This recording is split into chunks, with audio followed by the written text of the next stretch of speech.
So Our Great Responsibility is a collection of Bill W. as well as some other people's talks. It's on page 104. It says, we live in an era of change. Our 12 steps probably won't change. The traditions, not at all likely.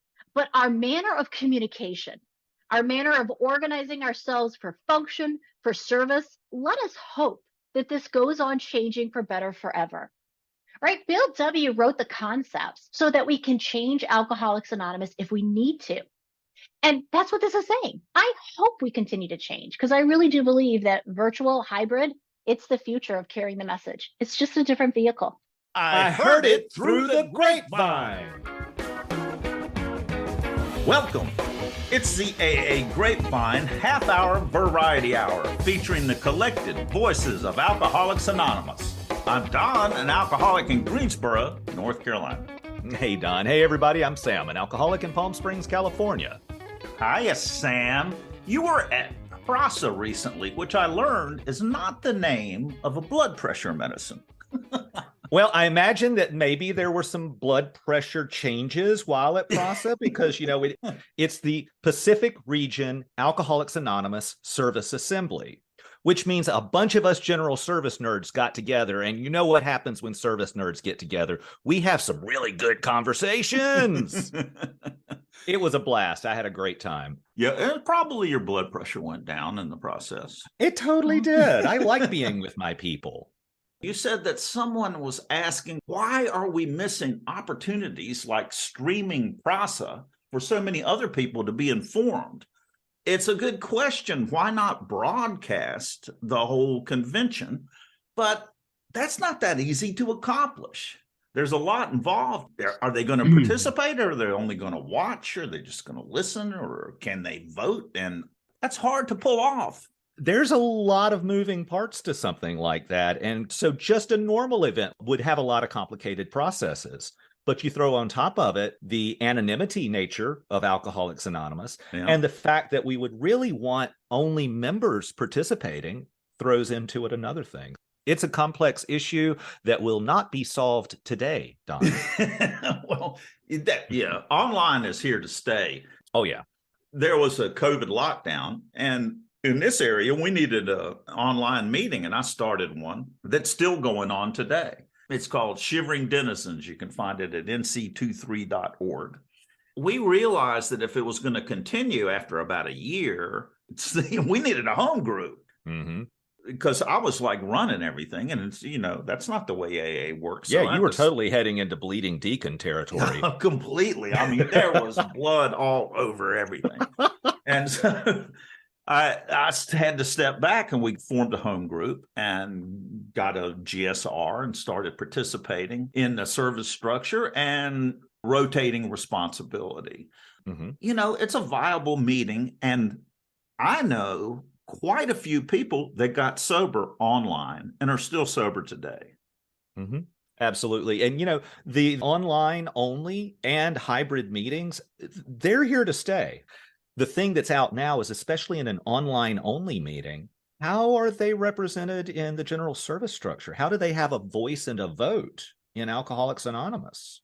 Those are big questions that are going to be addressed at this year's conference, in fact. Mm-hmm. But I go to a hybrid meeting, and due to the available technology at the church where this meeting meets, we have a giant screen TV. Well, this is like thousands of dollars to put together, but it's a perfect hybrid meeting because everybody is involved. Everybody can participate equally. It's kind of unusual, but it works if you get the right equipment. And that equipment, thankfully, is already in place in a space that you are renting for that meeting. Yeah, it's very fortunate that we have it. Other groups looked into it and it's like, there's no way we can put this together. Yeah. So there's so many moving parts to all of this. I think it's a good topic for discussion. As a matter of fact, Don, today's episode is a hot topic. Ooh. And it's one we're all involved in one way or the other. The AA group of today, physical, virtual, and hybrid. We have two guests with long-term sobriety, Jeff B. and Monica F. Both are well qualified. Jeff is the online intergroup of AA secretary, and Monica is a past delegate and runs the online second Wednesday monthly area service sharing session. Both of our guests are experienced in all aspects of AA, in person and online. There's a lot to talk about. That's good, because this is an audio podcast.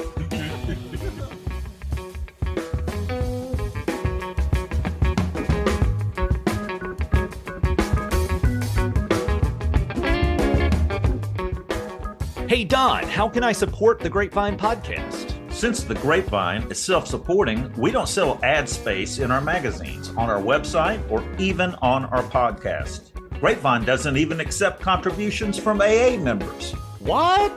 If you want to support the podcast, visit aagrapevine.org and click on Store.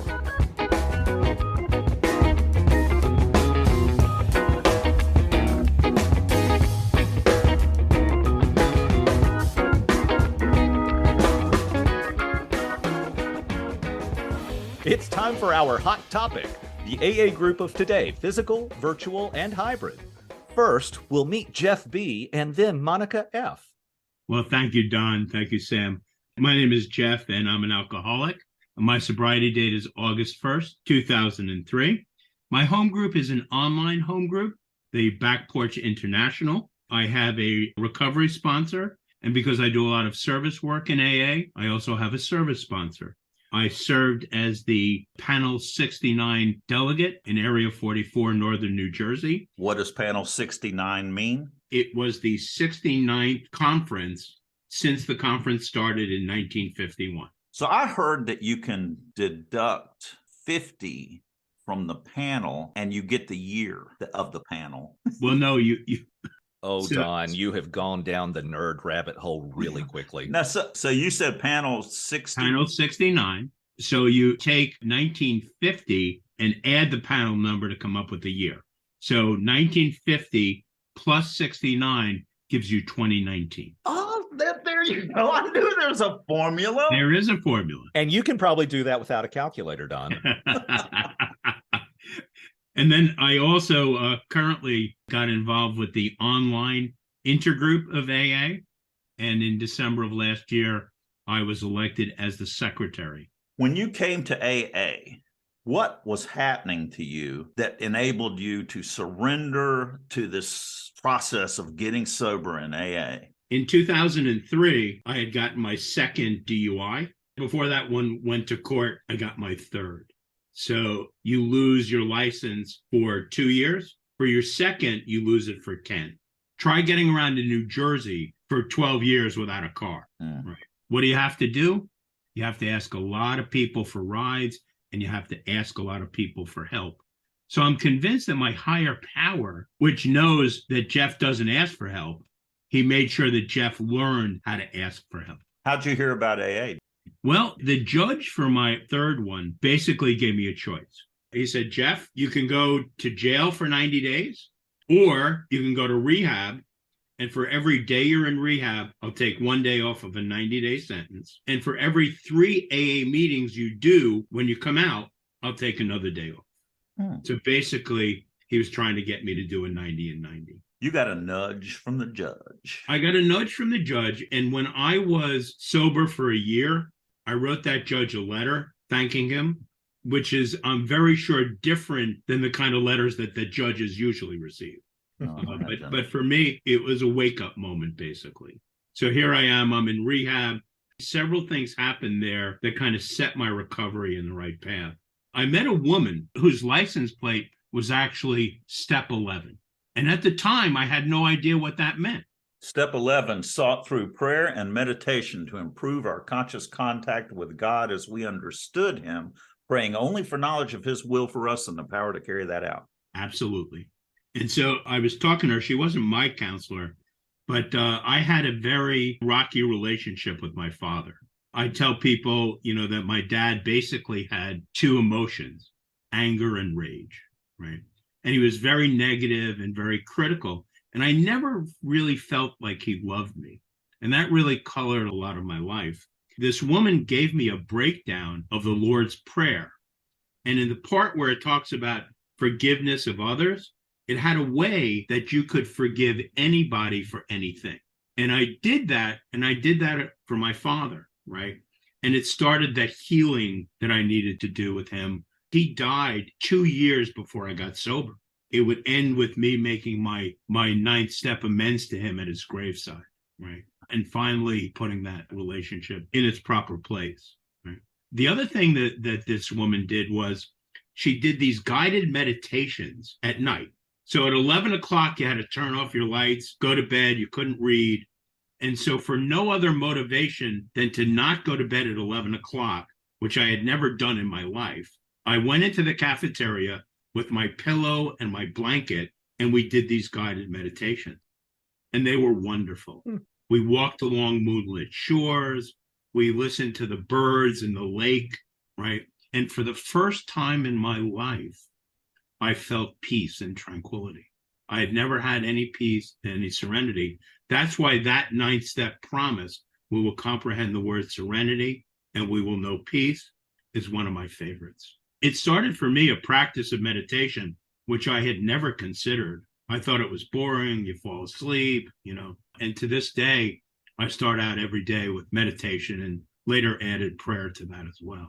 When I got out of rehab, they made you make a list of where you're going to be for the next 7 days, what meetings you're going to go to.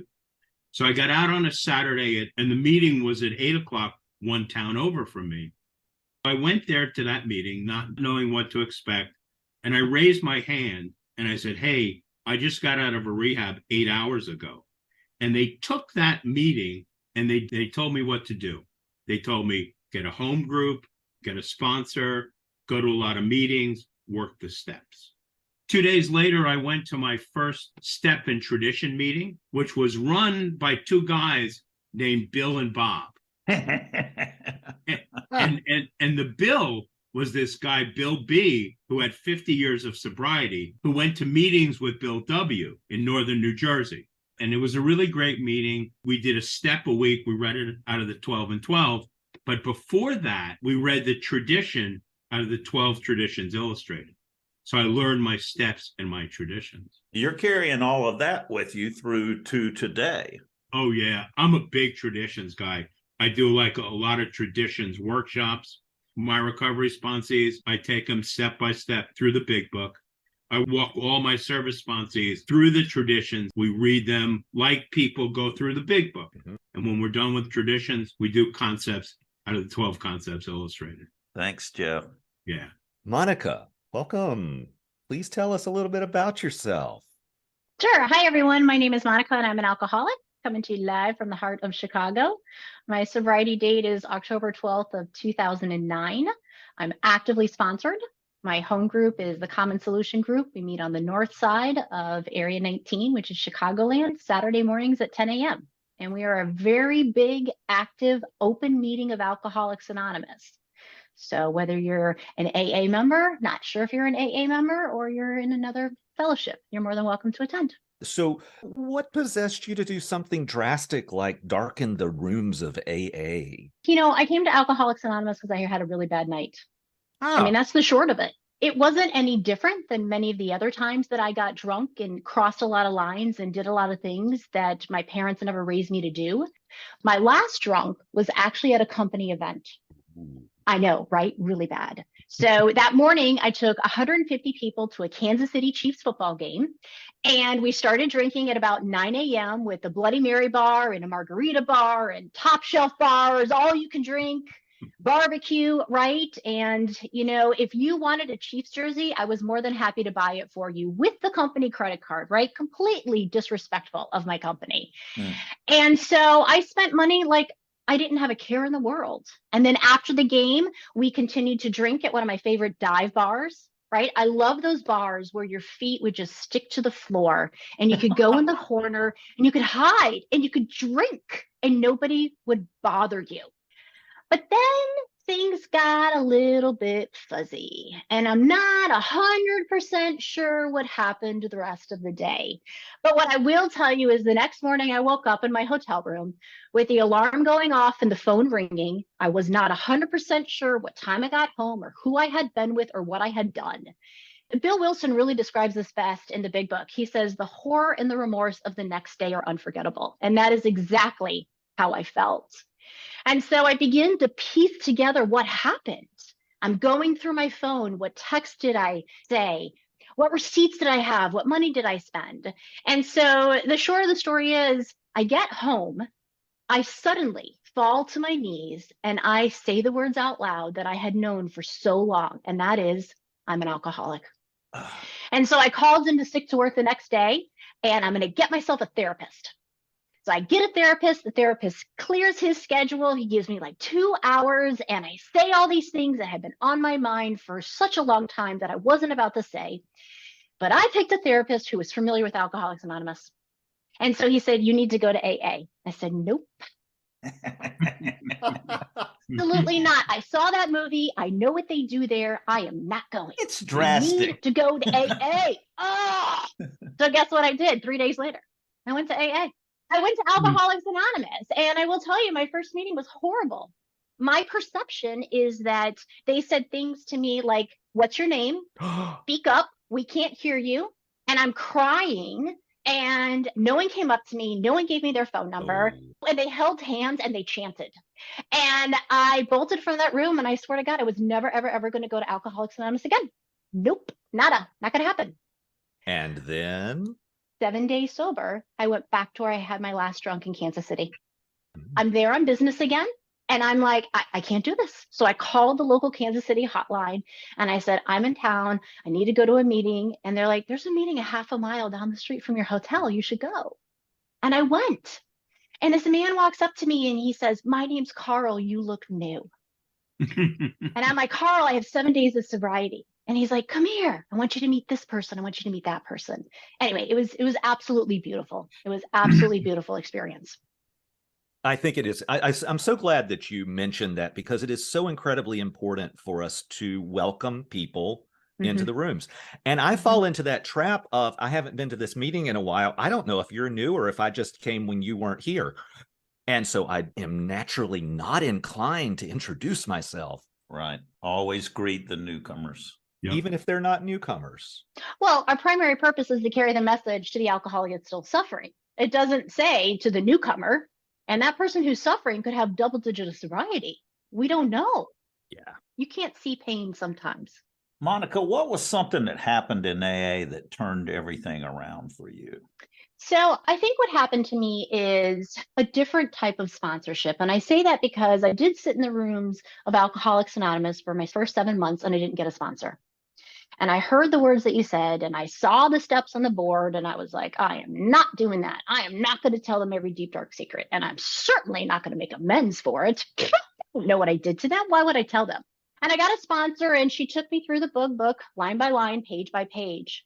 But about 3.5 years into my sobriety, we changed relationships. We were no longer sponsor-sponsee. We just became friends in Alcoholics Anonymous. And so I went interviewing people again, and I found this woman who said, well, I don't just take people through the 12 steps. I take them through the 12 traditions and the 12 concepts. And I said, I have no idea what those are. And she said, I'm going to show you a different reaction to life. Because that's why I stay here. I came to Alcoholics Anonymous because I have alcoholism, but I stay because of my reaction to life. And the 12 traditions and the 12 concepts guide me on how to have relationships with other people. And Don, that is what has changed my life. It is the reason why I've worked for my company for 25 years. It's the reason why I've been together with my husband for 18 years. Because without them, I would be a crazy person. Because you don't do what I want you to do, when I want you to do it, and how I want you to do it. And relationships are my biggest problem. And so I will push me onto you to get you to do what I want. And that's not a relationship at all. That's like dictatorship. Learning about 3 legacies, that's changed my sobriety. It's changed my life. I'd like to dive in deep with both of you about your recovery and how you're staying sober, but we want to get to our hot topic. The AA group of today, physical, virtual, hybrid. Jeff. Yes. We got from you group inventory questions for online groups. So I got involved with online groups back at the beginning of the pandemic. Our intergroup would only list online groups that were associated with a brick and mortar group that met at the same time.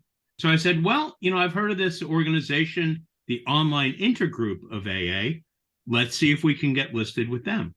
I went on their website. There's a way for you to list your group with OIAA, and we got listed. And they jumped from like 10 members to 40 because people could now find their meetings. I've heard someone say that if you do list their OIAA, all of a sudden you are broadcasting to much more people and the participation goes by leaps and bounds. You need to be ready for that with your group. You do, especially since in addition to broadcasting to AA members who are looking to find online meetings, you're broadcasting to Zoom bombers as well, right? So your group really has to understand how to keep the members of your group safe. So there's a new position.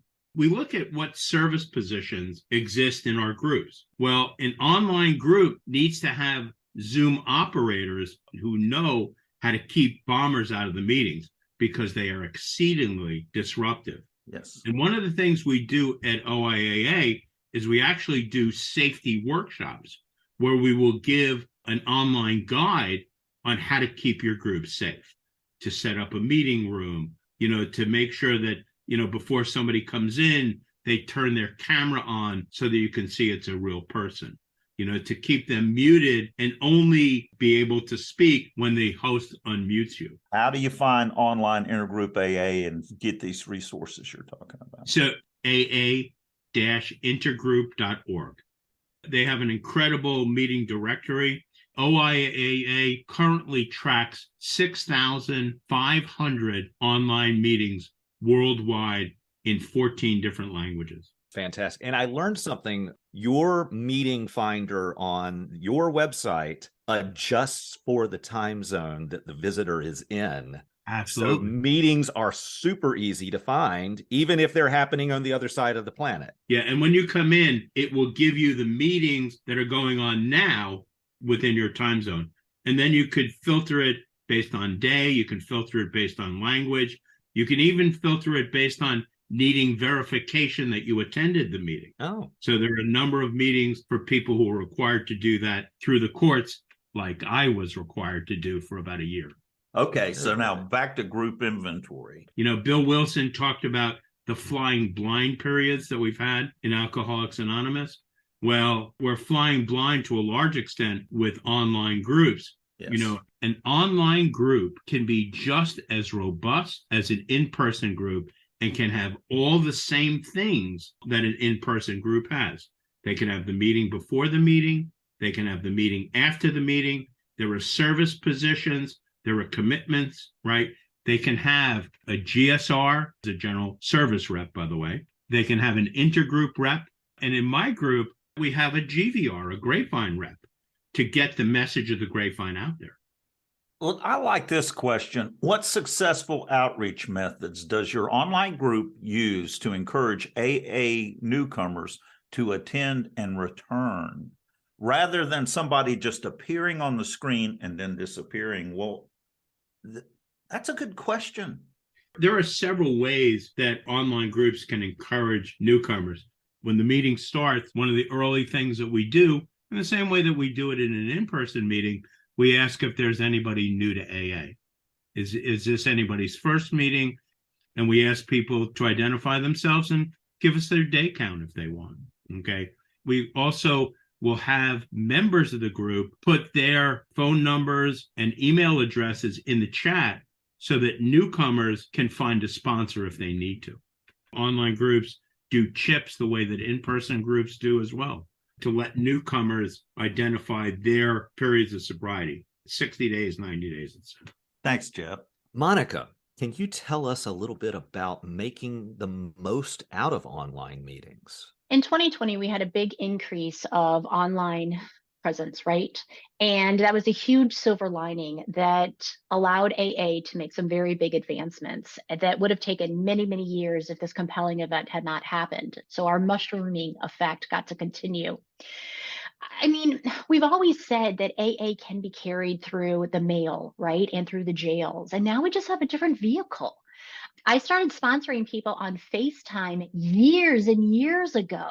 And I've had sponsees that are not just in the United States, right? They're in Mexico, they're in Canada, they're in Texas, they're in Florida. And so now we just have a different platform, a different vehicle in which we can carry the message of Alcoholics Anonymous. And what I have found is that people really crave learning. And there are so many different barriers for whatever reason that comes up that someone can't participate in a physical setting. So we have these virtual and hybrid settings that allow people to fully participate, right? Jeff was talking about some service work, but also the ability to learn more knowledge. So speaking about anonymity and the internet, by nature, the internet, especially for us to be found by the newcomer, needs to be open. Yeah, our 11th and our 12th tradition talk a lot about anonymity. I think we definitely need to set up some safety precautions. And Jeff, it's really good to hear that OIAA has various different workshops that you can utilize. I think that's fantastic. But I also truly believe there is no difference between a physical meeting and a virtual meeting. And that who you see here, let it stay here, right? Here is in every single setting that we have, whether it's physical, virtual, or hybrid. And so we definitely need to have that respect of people's individuals' anonymity. But we publish our physical settings. And so we should publish our virtual settings as well. But I do also believe that we've got some great guides in our traditions. It needs to be a group discussion with an informed group conscience on a vote, if you would like to do that, and participate by sharing that information. And then again, we need to be respectful of the people that are there. I wonder if we could talk a little bit about participating in an online meeting and how to get the most out of it, because I know some people who feel that online meetings are not adequate. So, Monica, what do you think about online meeting hygiene? Etiquette. Etiquette. Yeah, it's a great question, and I didn't see too many people judging how people participated in a meeting until we had such an influx of virtual, right? People didn't come up and talk to me about the way I was participating in a physical meeting. But now that we're in this virtual meeting, it's like, oh, you shouldn't be eating. Oh, you shouldn't be doing that. Oh, you shouldn't, right? I don't see a shouldn't anywhere in the AA conference approved literature. What I do see is a bunch of recommendations. And I think a lot of it can come from sponsorship. My sponsor told me, if you're going to, again, a virtual meeting, it's no different than a physical meeting. Turn your camera on, be present, put away the phone, just like I do in physical meetings. But I also have to keep in mind that it's love and tolerance, right? If you choose to multitask during a virtual meeting, it's your program. But for me, I have to physically be here. I have to physically be present and fully participate. And for me, that means my camera on. That means me taking service commitments. That means me taking notes and bringing my literature the exact same way I would in a physical meeting. And if you don't want to do that, that's all good. But I couldn't stay sober that way. Yeah. Jeff, now, one of the things that I have a real difficult time with is fellowship in an online meeting. When I attend a meeting in person, the meeting before the meeting and the meeting after the meeting, right, I'm not talking to the entire room. Right. I'm talking to a small cluster or one person. And I have not been able to replicate that in an online meeting situation. How have other people dealt with that? It can be a little more challenging in an online situation. What some groups do is before the meeting, they'll have breakout rooms. So you can go into a breakout room and talk with 2 or 3 people before the meeting. So if you wanted to, say go off and talk with Don by yourself and a few other people, you can bring them into a breakout room and do it in that fashion. But what I find, like my home group, the Back Porch International, there's about 40 to 60 people that show up on a daily basis. You get to know the people. You get to know, Don and Judy in Florida and Marty and his wife out in Long Island. You get to understand what's going on with them. You get to talk with them. You can have those personal relationships. But what I find is that a lot of people realize that to get into a meeting, you can show up 15 seconds before the meeting. And when online meetings started, people were coming 10, 15 minutes beforehand, having that meeting before the meeting. But now I find that a lot of people just show up right before the meeting, do the meeting, and then they're gone. To me, they're not getting the benefit of having the meeting before the meeting and the meeting after the meeting like you would have with an in-person meeting. Say someone is new or considering if they are an alcoholic. Is it okay to go to Zoom meetings and leave your camera off and not talk? Monica? Yeah, 100%. Again, however you choose to participate, you can participate. In fact, at our last general service conference, which is our annual business meeting, right, we passed that we were going to change some language so that we could talk about using cameras and how you'd like to say your name, right? You guys in this particular session have your full names. I've chosen just to say Monica F. That's okay. Right? But I'm not anonymous amongst you. I have no problem giving you my full information. Think what you put into it is what you're going to get out of it, right? Jeff was talking about breakout sessions. That's a fantastic idea. There's another meeting that I don't always go to, but they start half an hour early and they're like, bring your dinner, right? This is a 7:00 meeting. Bring your dinner at 6:30. Let's all eat together. Just like you would go and grab a donut and a cup of coffee in a meeting. Why not have a meal together or afterwards too? That's really cool. I like that. An eating meeting. An eating meeting. Yeah. And the one difference between an online meeting and an in-person meeting is you don't get bad AA coffee. Your coffee can be as good as the coffee that you buy in the store. So That is. Well done. Monica, Jeff, thank you so much for joining us. We're going to continue this conversation for the next 12 episodes of the... Oh, wait. No, we're not doing that.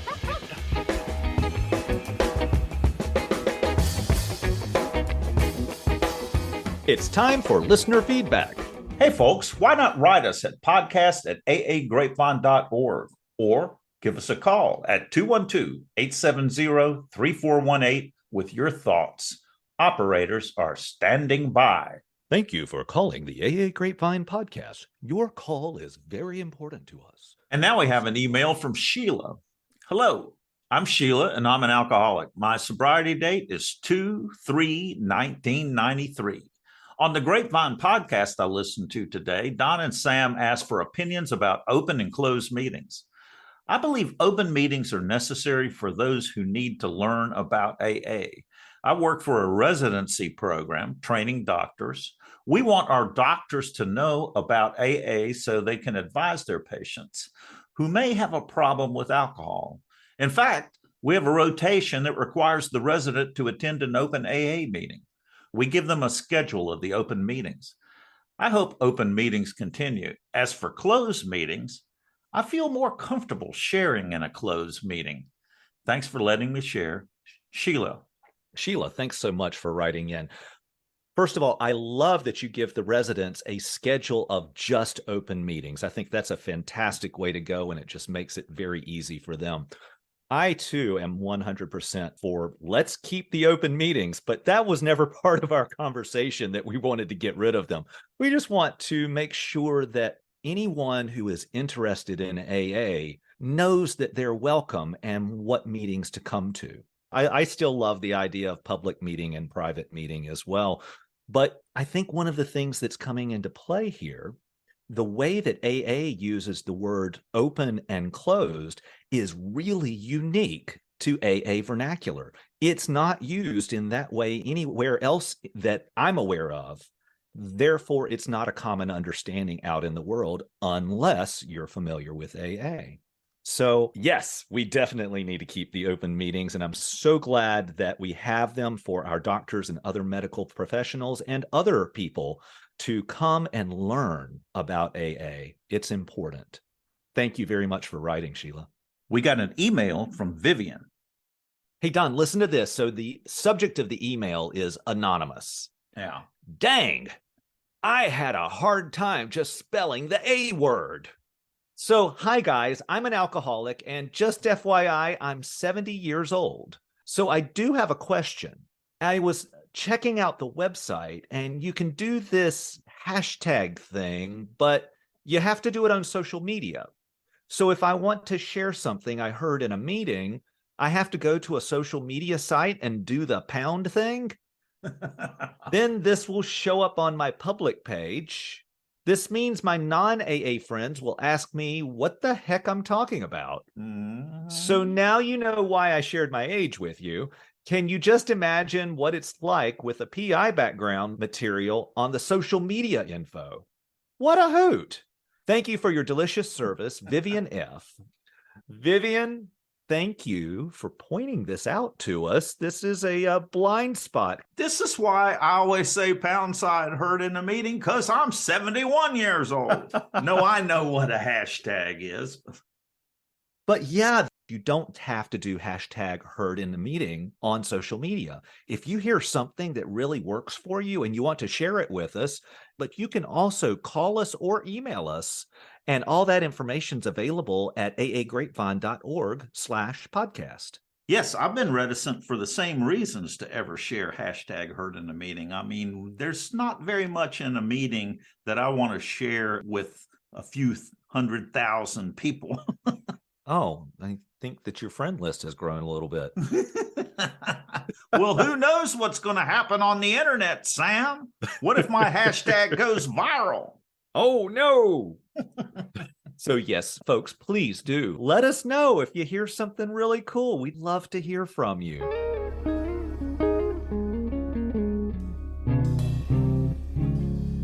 I'm at the very wit's end. Cuckoo. Hey guys, this is Brian from Mebane, North Carolina. This is a joke for you. This is an oldie but a goodie from the old Ham on Rye days. So I have to preface this joke when I'm in certain meetings because some of the folks, particularly if I'm in a treatment center, they don't understand that it's actually a joke. Here it is. If I could drink normally, I'd be drunk every night.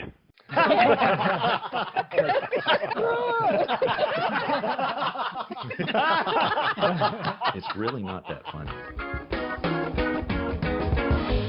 Thanks for joining us. The AA Grapevine Half Hour Variety Hour is posted every Monday and is produced by AA Grapevine, Inc. We don't speak for AA as a whole. We share the experience, strength, and hope of members to help others recover from alcoholism. Podcast info, including how to call in, is at aagrapevine.org/podcast. Find AA Grapevine on Instagram and the AA Grapevine channel on YouTube. All things Grapevine are available at aagrapevine.org. If you want to know more about AA, Google Alcoholics Anonymous and your city or visit aa.org.